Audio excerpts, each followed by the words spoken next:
Hey there, House here. Well, we've made it to the final week of this NFL season. With some schedule adjustments and more than a handful of outbreaks dealt with, we've made it to the end. The playoffs are nearly here, but before we get there are still some positions that need to be figured out, from seeding to playoff spots that are still up for grabs. Week 17 is where improbable paths to the playoffs sometimes come true, as well as incentive money coming in to nearly every player under contract. Whether you're a backup quarterback who's been forced to play a good portion of the season, there could be numerous incentives for you in your contract, from games played to touchdowns accounted for. Or if you're someone like Cam Newton, who just signed a one-year contract worth $1.75 million, but in that same contrast, you're laced with incentives from percentage of plays during any game to scoring plays to even making the playoffs, which he won't be able to receive this year, but that's just an example. Last week, I went 11-5 for a percentage of 68%.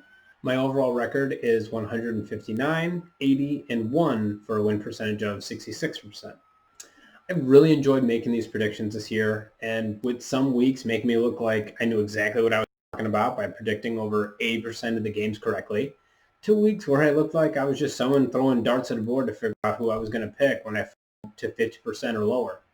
Either way, I thought this week it would be fun to make all my predictions live based on a coin flip. Just to see how this final week could go, and also to see if taking my thought process completely out of it and allowing luck to rule all to see just how accurate that can make me. So we're all on the same page. I will call any coin flip that lands tails a win for the away team, and any coin flip that lands heads will be a win for the home team. And the coin I'm using, the heads, you should be able to see it here. The heads is a football helmet. Less of a glare here. You get the gist. There it is. It's a football helmet. And tails will be the NFL's 100-year symbol. So without further ado, I'll be flipping the coin, having it land, catching it, and flipping it over onto my hand, just so everybody knows what I'm going here. So our first game is the Lions, who are the home team, against the Vikings. Well, that is a home team right there, which is the Lions. I think, honestly, the Lions have a good chance of winning this game in a matchup for two teams that are going to miss the playoffs again. The Vikings will be without Dalvin Cook, who's dealing with a personal matter, so he will not be there for Week 17, which ends his incredible season that he had, accounting for well over 20 touchdowns and 1,900 total yards over 14 or 13 games, because he missed one or two with an injury, plus missing this final week. So with that, I think that the Lions should be able to win that game, but we'll just have to see what happens. Next game is the Buccaneers, who are the home team, versus the Falcons. And we have home again, which is the Buccaneers. This is a game that I also believe that they'll win, even though they're pretty much locked in their positioning right now. Bruce Arians has said that he's going to play all of his starters because they still want to win the game. They want to finish the season 11-5 and maybe carry some momentum into the postseason. It's an interesting decision. Other coaches would probably go for resting starters, especially when a win or a loss doesn't really change your spot in the playoffs. But this is what he wants to do. Hopefully it doesn't backfire and he loses a couple of starters. We'll just have to see.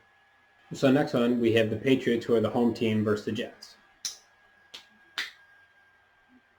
We have our first away selection, which is the Jets. Now this one, who knows? The Jets, I said earlier in my predictions, I didn't think the Jets are going to win the game all year, and they've won back-to-back. They're already out of the Trevor Lawrence Bowl if he decides to go to the NFL draft. So why not win another one? It doesn't matter. And the Patriots are already eliminated from the playoffs. Cam Newton doesn't really seem to be a long-term option, so maybe they'll give Stidham a chance at quarterback, which could be good or bad for them. I don't know. I don't think it's going to be a pretty game. Maybe the Jets have a shot. The next one up is the Bills, who are home against the Dolphins. Now, this one is important. This has some good playoff implications, with the Bills battling for the second overall seed and the Dolphins fighting to try to get into the playoffs. So let's see what the coin says. Coin says Dolphins.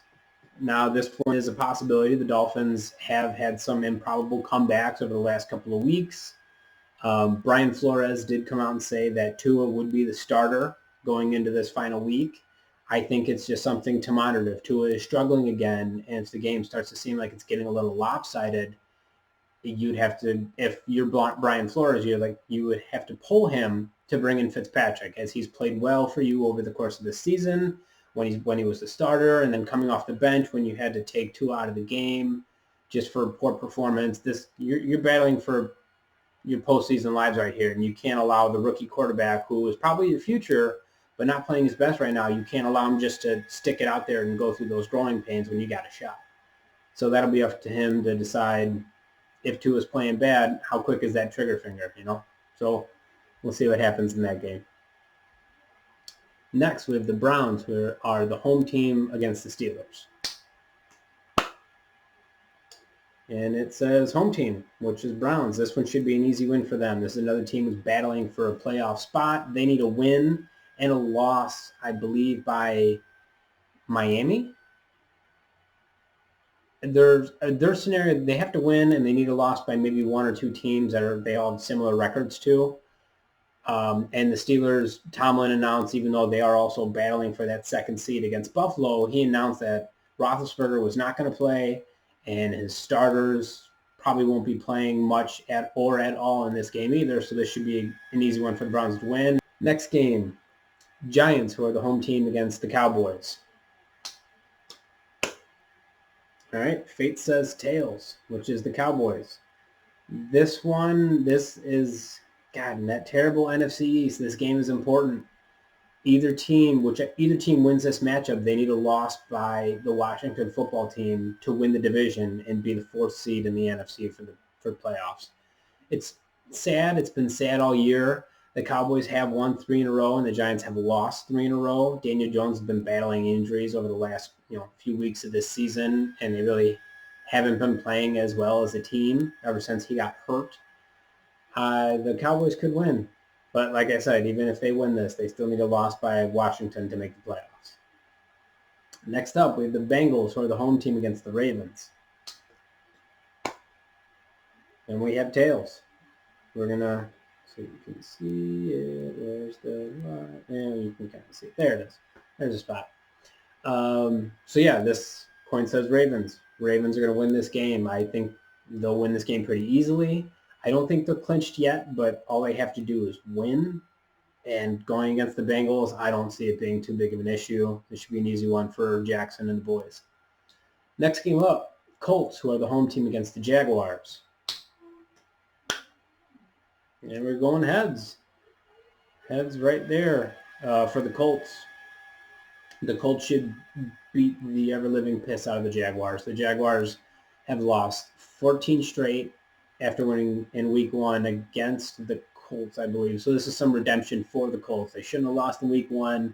I don't think they'll lose here. They're still battling for a divisional championship against Tennessee. They need to win, and they need Tennessee to lose to win the division and clinch a playoff spot, because I believe if they lose this game somehow, there's a chance that they will miss the playoffs depending on how everything else falls with the wild card spots.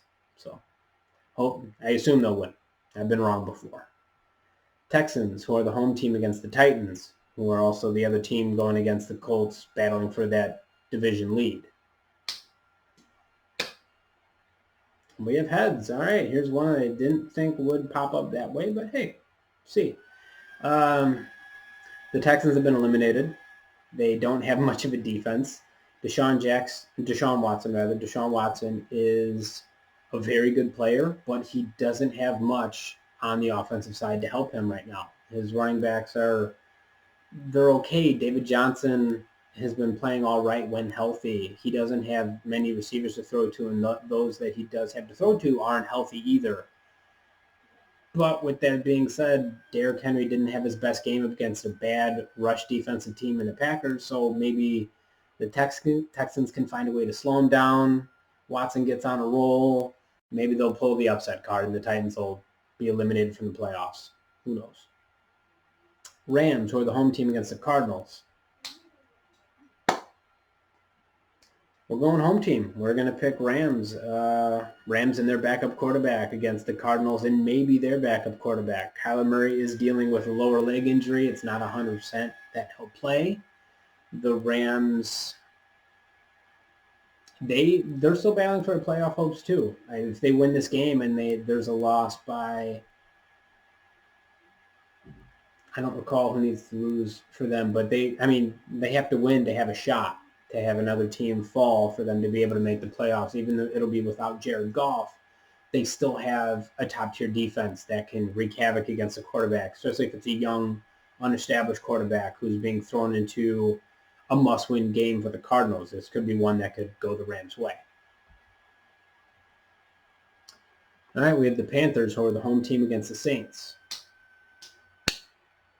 Well, we're going home again. Okay, we got the Panthers here. The Saints, they haven't said if they're going to be benching starters. I doubt they will. They still have an outside shot for the number 1 seed, and even if they don't, they could still lock up the number 2 seed in the NFC conference. The Panthers, they played the Saints well this year and in years past. Teddy Bridgewater is still kind of coming under center and finding his own as the leader of this team. The receivers should be healthy. I know they were out a few weeks ago. They had some COVID concerns, and there were some injuries nagging them. So their offense should be at what is their new full strength, with McCaffrey missing so much of this year with his array of injuries. And it's also a team that Bridgewater's acclimated with. He played with the Saints for a couple of years. He led that team last year when Breeze got hurt. He knows those guys, so maybe that'll give him a little bit of an advantage in this game where they don't have a chance to make the playoffs, but it could just be a pride thing, maybe carrying some momentum into the next year. So we'll have to see what happens. It also depends on what Sean Payton wants to do. If he doesn't think that the 2nd seed is important, maybe he'll rest his guys if he doesn't see the game going his way or what have you. Bears, who are the home team, versus the Packers.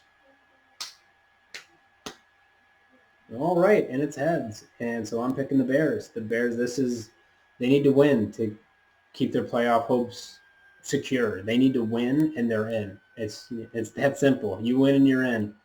They have an opportunity at home in their stadium. There won't be any fans, but it's something everybody's gotten over and used to. But there's still something about playing in your own home stadium, even if there aren't fans there.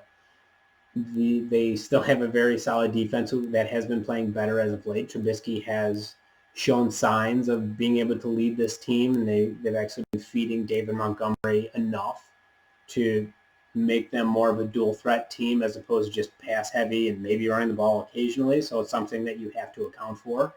The Packers also just lost their star left tackle in a practice injury. He tore his ACL. He's done for the year, so that could be something that the Bears' defensive line could take advantage of. If the Packers have to shuffle around their offensive line and players have to play in positions they're not accustomed to, it could be something that the Bears could take advantage of, at least at the start of the game, maybe cause a turnover, quick score, who knows.